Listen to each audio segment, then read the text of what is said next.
Hi everyone, this is CVGS, it's me, Leon, and today we bring you the latest CB booster, CB17 for the Kamen Rider collaboration booster set. Wow, just not too long ago we got the Gundam collaboration booster and now we're already getting the Kamen Rider one. So close to release date and rip wallet. Anyways, so this is the, as I mentioned, this is the CB17 Echoing Swords for the Kamen Rider collaboration booster set. So this set features Onis, Hibiki, and Saber. Okay, so these three are the featuring riders of the set, especially with Saber, which is the current running Reiwa Rider series that is currently airing. So for what we are expecting from this set is the following amount of cards that we will see is a total of 86 types of cards plus 3. So it's 1 double X rare, 6 X rares, 8 master rares, then 8 Tensei rares, 18 rares, 45 commons, and 3 promos or CP rares. Okay, next, let's have a quick look at the box. So as you can see, it's Saber, Hibiki, and Onis himself. And the back, we have a bit of touch-up for W, Gaim, 01, and Wizard. So this is what the other sprinkles that will be in here as well. And apparently there is also something for the box topper, which is the O's driver sleeves. If you are O's fan, this is cannot be you should not miss this. This is amazing, and there is always 20 packs per box, so keep a lookout for this. So next, let's look at the booster packaging. Much just like its box, it's a very nice, very vibrant purple and red, which is actually a very close color to Hibiki. Actually, Hibiki is mostly colored towards this theme, and yeah. So without further ado, let us see what we're gonna get from these packs.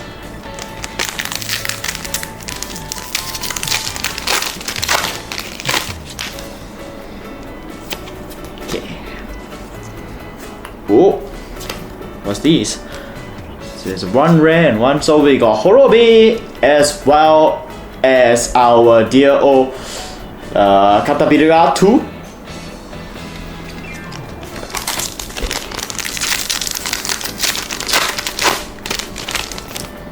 Horobi. Oh, they started printing driver cards now. Driver cards. Cool, I wish they had this earlier. Sheesh.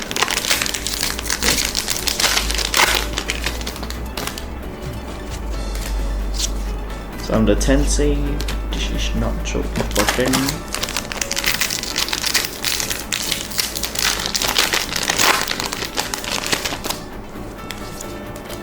Oh, we got our first X-ray is the Super Tatoba 2.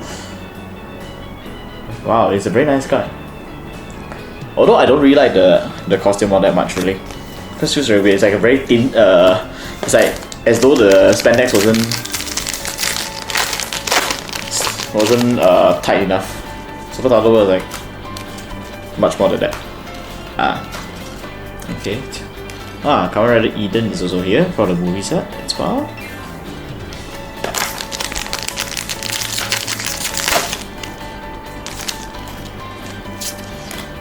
Hibiki driver.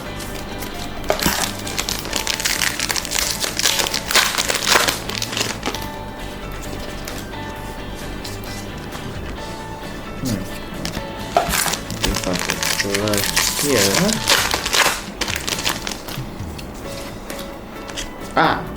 Okay.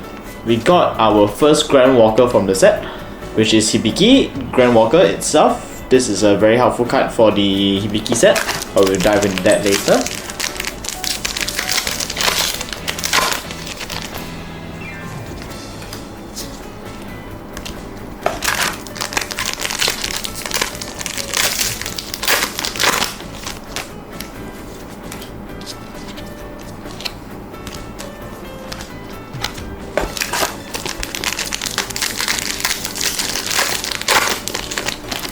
Let's see. Oh, Tatoba, and then Saber himself. Okay, so while we're still opening, do remember to check out our Twitch channel for our games. When we go there and play games, do go and check it out. We just had that very recently, so we go. Ooh. Sorry for the interruption, but we have another interesting X-ray, which is the anime Izu. Azu. Azu. Azu Grandwalker, yes. The secret rare is the real life art instead. This is the anime one. This is the waifu art. Yeah.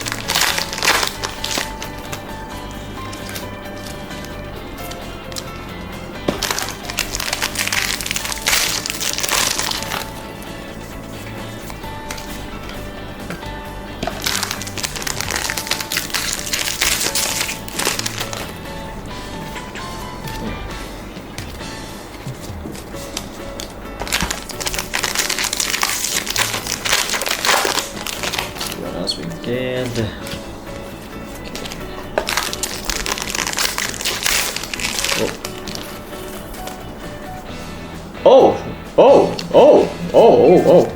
okay.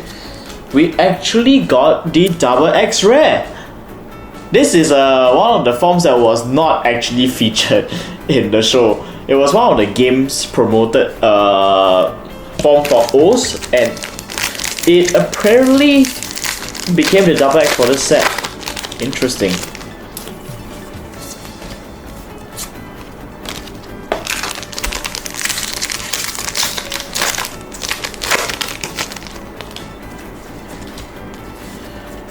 Yep. So the last pack. There should be an X-ray in here. Oh yes, it is another X-ray. I actually cannot remember his name, I'm gonna read it up. But this is also a very good card as well for the Saber set.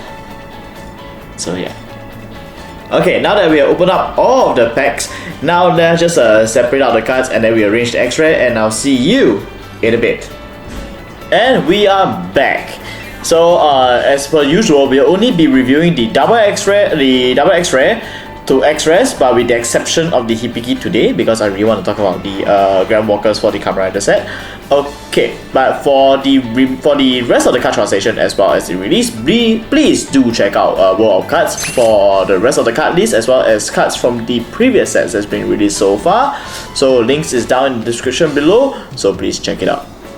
Okay, before I get started onto the cards themselves as well, I need to just point out that in every pack there will be a checklist card for the current Tensei eras, where this will work as a proxy for your dual-sided cards. So just take note of this, please do not throw this away, because this will be the ones in the deck. You can still run those, but it will be very awkward for your deck. Okay, now that's out of the way, so let us talk about the double X-ray, which is we were very fortunate to get on screen today. So which is the first Kamen Rider O's Seishin Rogin combo. Yeah, this is the first time I actually really read this combo name myself. Okay, so he's a Kamen Fusion Beast. Effect: when your pre-rebirth Spirit, pre-rebirth Brave, pre-rebirth Nexus from the family Kamen rebirths, you can summon this card from your hand without paying the cost. This effect can only be used once per turn. Level 1, 2, and 3. During your attack step, your opponent must send 2 cards from the reserve to the trash in order to block. Level 2 and 3. This spirit attacks or blocks. Once per turn, you can deploy 1 Nexus card from your hand without paying the cost and refresh this spirit. Okay. First of all, this card is very, very generic. It's so generic that I think everybody's gonna start running this in their Kamen Rider deck. Okay, not really. Some decks still cannot really run this because it is still Tensei focused for the free summoning. But even if you don't use it, the forcing your opponent to send 2 cards from the reserve to the trash in order to block is very helpful. And it also helps to deploy Nexus card from your hand without paying the cost, which a lot of the Kamen set actually needs this kind of help, because their Nexus tend to be very, very costly, and it is very bad for them for early game because their Nexus are not out or whatsoever, or some of the Nexus is currently stuck in their hand because of draw power and they need them out right now, and this card can really help with that. And it's not restricted by O's, even though the card ability clearly is working towards that direction, because currently O's in this set is more Tensei Nexus based, and this is kind of like their thing, since it says that once per turn you can summon 1 Nexus from your hand without paying the cost, and then you can refresh the spirit.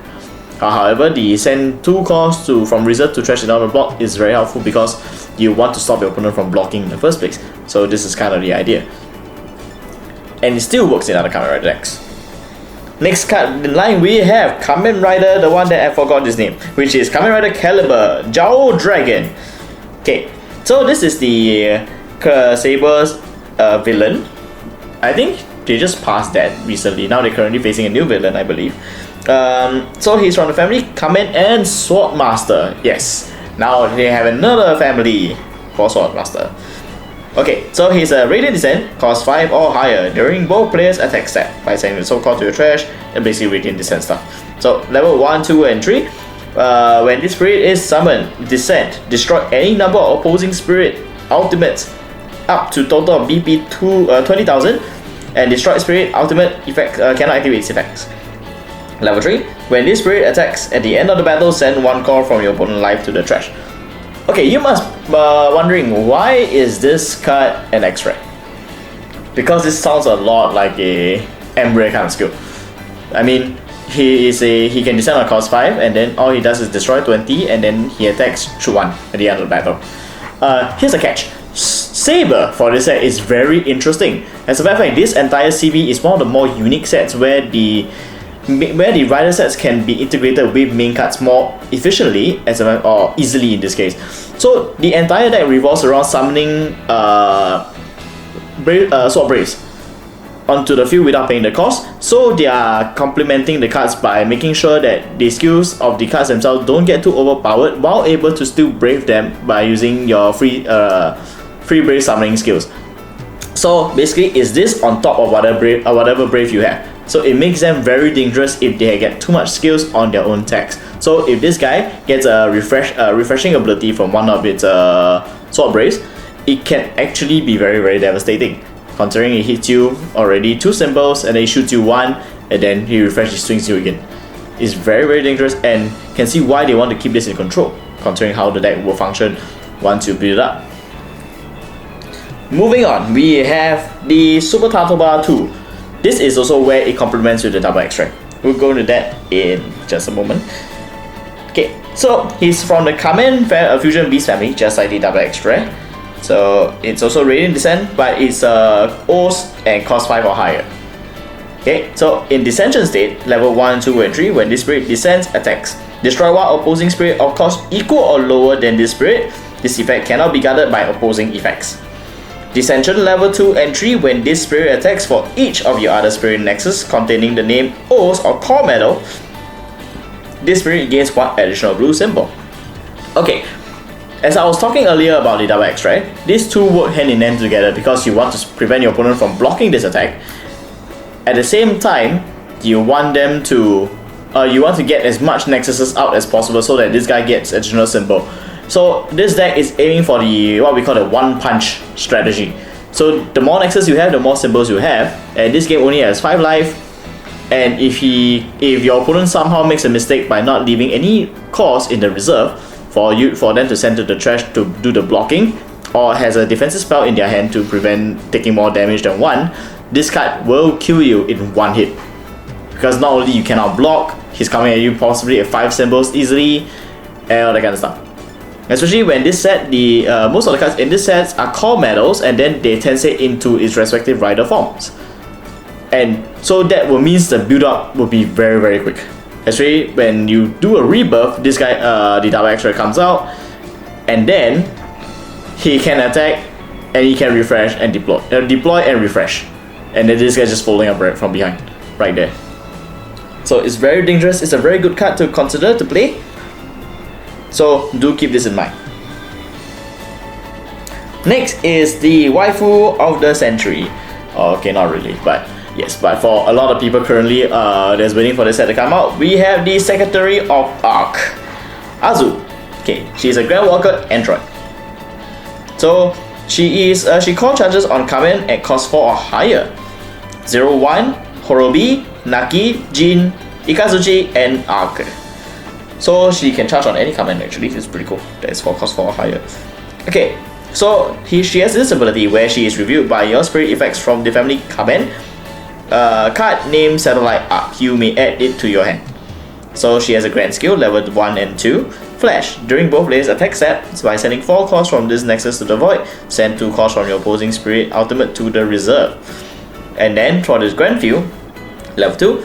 when this summon deploys, when you summon, deploy, or play a card from the family Kamen, this Nexus symbol is also treated as red, green, white, yellow, blue. This makes her a staple, or at least a very important card in Kamen Rider set game. You see, this is exactly what I mean by this set has a lot of cards that works well with each other one way or another. It's a very easily integrated set of cards. So basically, not only she helps to give reductions for any Kamen decks you're playing, she also has core removal abilities and she charges on cores 4 or higher Kamen spirits. If you have like 0-1 and for the rest of the set, she also charges. But that alone itself is very devastating and you can play with other Kamen stuff.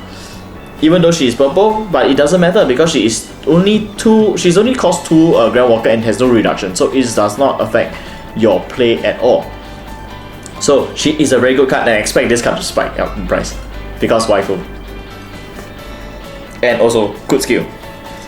Okay, now moving on to the last card. Usually we do not review, we do not talk about anything that is below X, but because this is a Kamen set and their Grand Walkers tends to be one of the few more important things in the deck. So right now we have Henshin Kamen Rider Hibiki. So Kamen Rider Hibiki, he charges on Kamen and Ogre Wizards, Automation and Machine Beast. It's on once per turn. Okay, so Grand Skill 1 and 2, level 1, 2, Flash. Both players attack step once per turn by sending 2 calls from this Nexus to the Void. Send 1 call from the opposing spirit to the reserve. If it's left with 1 call, destroy it. Next is his Grand Skill 4. Okay, level 2, Flash. During both players attack step once per turn, send 4 calls from this Nexus to the Void. Return 1 card from the family Automation and Machine Beast from your open zone back to your hand. Okay, so Hibiki for this set is one of the more surprisingly very interesting set for most of the compared to most of the purple Kamen Riders that has been released so far. Because when we first had Kiva was your typical core plucking, and Fives was a red purple, so he was kind of in between of the two. But Hibiki has this very unique trait where if the spirit only has 1 call, it destroys it. Most cards in Battle Spirit so far is either you pluck them all or 3 or below or something like that. But Hibiki is pluck. If it's 1 and below, destroy it, something like that. And it's very interesting. Also, not to mention that he has his the disc that he can play from hand, and then after that they will go into the open zone. This is where the Grand View comes in, where you can actually send 4 calls from the Void from this Nexus to the Void, and then you take those cards back from the open zone, and then so that you can intercept by using it again. So this makes it helps with the versatility of the deck. Although it's flash timing, you may expose yourself to some of the elements, but still, if your opponent cannot react to it, it's very good for you. And so this Nexus is very helpful to the deck, and also it's a must-have and looks great. Okay, and that is all for today. If you like what you see here, do remember to subscribe to us and ring the bell to get notified our latest videos and whatever updates we have here. Okay, if you also do follow us on all our social, which is Facebook, Instagram, Twitter, as well as Discord. We'll be there on most nights, and we do all that kind of stuff like games night, movie nights, depending on what it is. And of course, recently we have created our own Twitch channel for us to play games like Monster Hunter Rise and whichever we find interest in. They'll be there. Okay, and with that said, thank you all for watching, and we'll see you in the next video. Bye bye.